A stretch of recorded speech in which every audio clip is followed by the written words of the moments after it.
व्यास उवाच कथं नाम्नां सहस्रं स्वं गणेश उपदिष्टवान् शिवाय तन्ममाचक्ष्व लोकानुग्रहतत्पर।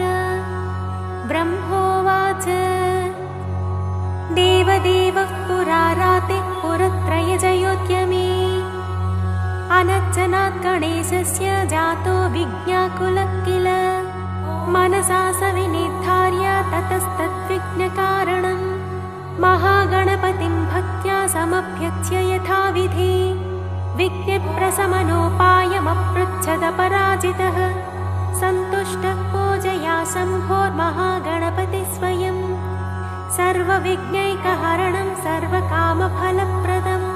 ततस्तस्मै स्वकं नाम्नां सहस्रमिदमब्रवीत् अस्य श्रीमहागणपतिसहस्रनाममालामन्त्रस्य महागणपति ऋषिः अनुष्टुप् छन्दः श्रीमहागणपतिर्देवतागं बीजं ॐ शक्तिः स्वाहा कीलकम्। श्रीमहागणपतिप्रसादसिद्ध्यर्थे जपे विनियोगः। ध्यानम् गजवदनमचिन्त्यं तीक्ष्णदंष्ट्रं त्रिनेत्रम् बृहदुदरमशेषं भूतिराजं पुराणम् अमरवरसुपूज्यं रक्तवर्णं सुरेशं पशुपतिसुतमीशं विघ्नराजं नमामि।